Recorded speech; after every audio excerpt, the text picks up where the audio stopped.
Hai Sahabat Juara, selamat datang di Kelas Juara, tiada hari tanpa prestasi. Aku Maitza dan hari ini aku akan mengajak sahabat-sahabat juara semua untuk mengetahui lebih lanjut mengenai Chromebook for Education. Nah, di sini kita udah kedatangan bintang tamu spesial yang akan membantu menjelaskan apa itu Chromebook secara general. Ada Kak Adrian. Say hi dulu Kak Adrian. Halo. Oke, Kak Adrian, banyak nih sahabat-sahabat juara yang pengen tahu tentang Chromebook itu apa. Bisa dijelasin nggak nih, dan mungkin perbedaannya dengan laptop-laptop biasanya? Oke, jadi Chromebook ini adalah laptop yang operating sistemnya berbasis Chrome OS. Itu yang membedakan ya, kalau di laptop konvensional biasa, mereka operating sistemnya kan menggunakan Windows ya. Nah, kalau di Chromebook ini operating sistemnya menggunakan yang namanya Chrome OS dari Google, seperti itu. Oke. Nah, kalau misal dari segi fitur nih, ya, apa sih yang membedakan atau apa sih yang membuat Chromebook ini spesial untuk digunakan? Oke, banyak hal sebenarnya yang membuat Chromebook ini spesial ya. Salah satunya dari sisi security, di mana kalau kita pakai Chromebook yang operating sistemnya berbasis Chrome OS itu, dia sudah punya security bawaan dari Google. Seperti itu, udah punya security bawaan dari Google yang biasanya kalau kita di laptop konvensional itu harus pakai third party, jadi nggak langsung disediakan lah saat kita beli laptop. Biasanya kita harus purchase lagi sendiri untuk antivirusnya. Sementara kalau di Chromebook sudah ada bawaan security-nya dari Google.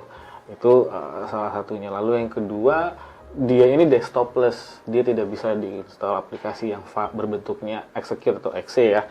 Jadi sangat aman dari bisa dibilang kan kita kalau suka install di laptop biasa atau di komputer gitu ya, suka ada aja virus nempel di situ. Itu salah satunya mengurangi, meminimalisir resiko terkena virus juga, karena dia benar-benar desktopless dan pure isinya adalah browser. Seperti itu kurang lebihnya. Jadi kalau misalnya nggak ada virus pun juga otomatis nanti Chromebooknya bisa bertahan lebih lama ya istilahnya? Pastinya seperti itu. Nah, Chromebook ini kan sudah diproduksi cukup banyak ya, dan sudah dari beberapa tahun yang lalu mungkin, ya kan? Nah, saat ini nih ada berita yang beredar bahwa Chromebook itu akan diproduksi juga di Indonesia dari tim Google juga nih, menggandeng Google dan juga produsen di Indonesia. Itu benar nggak sih, Kak Adrian? Ya, jadi sebenarnya saat ini ya yang digalakkan sama pemerintah adalah semuanya harus mempunyai TKD atau ada unsur istilahnya kandungan material lokalnya lah, seperti itu, untuk bisa memaksimalkan tenaga kerja lokal juga pastinya. Jadi makanya sekarang ini memang digalakkan sekali yang namanya TKDN, dan produsen Indonesia pun sudah mulai banyak sekarang yang memproduksi Chromebook. Seperti itu, sudah banyak merek lah dari produsen lokal yang sekarang ikutan produksi Chromebook seperti itu. Oke.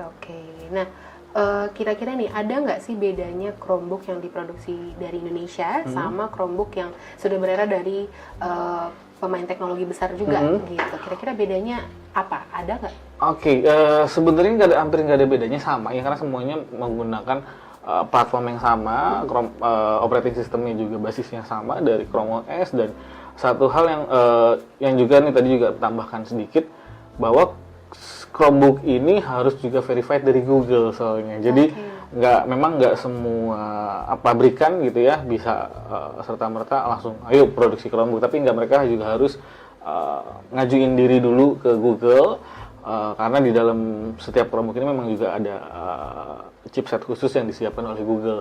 Jadi nggak sembarangan pabrikan juga bisa produksi Chromebook, tapi memang yang sudah diverifikasi dan verified oleh Google yang bisa produksi Chromebook. Dan untuk kualitas bisa dipastikan hampir sama lah semuanya ya. Kalau untuk secara quality OS-nya gitu, apa yang di dalamnya sama semua. Oke, berarti memang harus melalui tahapan-tahapan juga ya, nggak langsung bisa mass production. Yes, betul sekali, betul.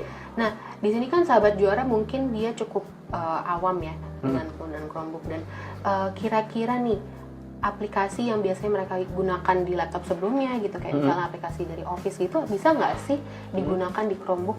Oke, aplikasi dari Office. Iya, saya bisa bilang bisa digunakan dari Chromebook, karena sekarang juga aplikasi Office ini kan sudah ada yang versi online-nya. Jadi selama aplikasi apapun yang sudah punya versi online-nya gitu ya, itu pasti bisa digunakan di Chromebook. which is kita sekarang tahu Office sekarang sudah banyak yang aplikasi online, versi online-nya gitu ya, kayak Words Online atau yang lain-lain itu udah ada juga di Chromebook, udah pasti bisa digunakan selama aplikasi tersebut memiliki versi online, atau mereka bisa dibuka di browser, atau sudah ada aplikasinya yang terhubung secara online lah, seperti gitu. itu. Oke. Nah, ngomong-ngomong tentang online nih ya, kan kita sekarang udah serba online juga, jadi penggunaan Chromebook juga akhirnya online gitu ya. Kira-kira nih, bisa nggak kalau misalnya kita nggak ada akses internet, tapi tetap bisa mengakses Chromebook? Ya, Chromebook sebenarnya bisa diakses tanpa internet sama sekali ya. Jadi misalnya kita ke suatu area yang nggak ada internetnya, mungkin juga kita lagi nggak bisa tethering gitu ya. Kita bisa ngerjain apapun, terutama untuk file-file yang origin filenya adalah dari Google. Contoh Gdocs, spreadsheet, atau G-Slides gitu ya. Itu semua kita bisa kerjakan secara online. Memang tapi nanti kita tetap tidak boleh tutup window-nya tersebut gitu ya. Tetap harus di posisi terbuka hingga nanti kita dapat koneksi internet supaya mereka juga bisa si file tersebut bisa sync up lagi dengan drive yang kita punya untuk di save istilahnya seperti itu. Tapi saya bisa bilang ya kita bisa mengerjakan apapun secara offline. Cuman mungkin ya? Penyimpanannya memang membutuhkan koneksi internet nantinya seperti itu. Baik.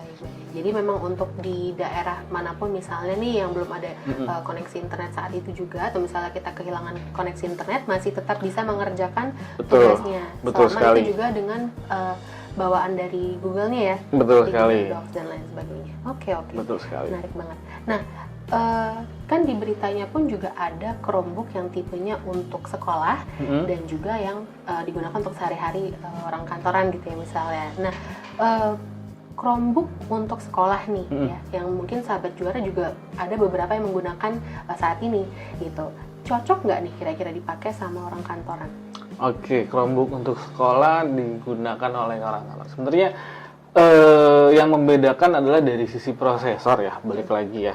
Karena dimana saat dipakai untuk karyawan atau kantoran gitu ya, kita kan lebih banyak tab yang akan dibuka, lebih harus multitasking, jadi harus menyesuaikan juga lah prosesor yang akan dipakainya jenis apa.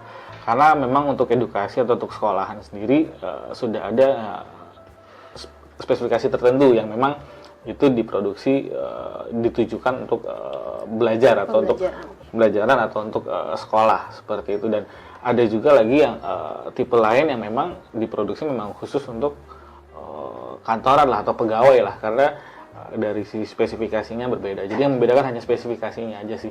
Tapi secara OS-nya nggak masalah. Mau itu dia, yang penting selama pakai Chrome OS gitu ya, nggak masalah. Tetap bisa digunakan baik untuk sekolah, anak sekolah ataupun karyawan. Seperti itu. Baik. Nah, karena kan kita juga tadi udah balik lagi ya, kita sekarang hidupnya di serba online gitu ya, sekolah juga online.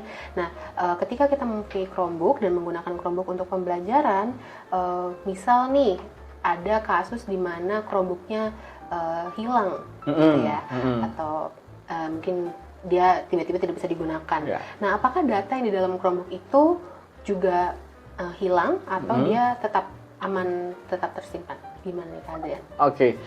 Data, jadi kalau kita bicara data, kembali lagi kita menyimpannya di mana gitu ya. Karena di Chromebook ini kan ada dua tempat penyimpanan. Dia ada bisa nyimpan file di perangkatnya. Kita juga bisa nyimpan di Google Drive kita, karena untuk akses ke Chromebook memang bisa menggunakan akses sebagai tamu atau guest mode, tapi itu fiturnya sangat minim sekali. Jadi memang diharuskan menggunakan akses melalui akun Google, entah itu Gmail ataupun Google yang sudah berbayar ataupun Google for Education, Workspace for Education, seperti itu. Jadi selama kita melakukan penyimpanannya di G Drive gitu ya, di Google Drive, tidak akan hilang datanya, kecuali kita memang nyimpannya di si perangkatnya. Itu ya karena laptopnya hilang atau Chromebooknya hilang ya, datanya ya sudah gitu ya. Jadi disarankan kalau yang udah pakai Chromebook, sebisa mungkin nih penyimpanannya adalah di Google Drive. Oke. Jadi memang diintegrasikan juga dengan penggunaan Google Workspace-nya ya. Pasti dengan Google Workspace-nya. Dan untuk sahabat juara mungkin bisa mengintegrasikannya dengan Google Workspace for Education Yes, yang sudah tersedia. Seperti itu. Nah, ngomongin tentang harganya nih, range harganya. Kira-kira kita bisa mendapatkan Chromebook itu di kisaran harga berapa sih, Kak Adrian? Oke, range harga sini sangat variatif sebenarnya ya. Kalau kita bicara kisaran, mungkin kalau untuk yang level-level edukasi ya, atau untuk level sekolah, itu range-nya di kisaran antara sekitar 4 sampai 6 jutaan lebih lah. Kurang lebihnya di range harga seperti itu. 4 sampai 6 jutaan ya? Iya, Oke, betul. baik. Nah, kita akan membahas lagi nih tentang Chromebook yang lebih jauh lagi, tapi dengan bintang tamu yang spesial. Nah, nantinya kita akan melanjutkan ke kelas selanjutnya dengan mengundang bintang tamu yang spesial itu tadi. Penasaran? Kita tunggu untuk kelas selanjutnya. Jangan lupa follow Instagram kita @kelasjuaraid dan visit website kita di www.kelasjuara.id. Kelas Juara, tiada hari tanpa prestasi.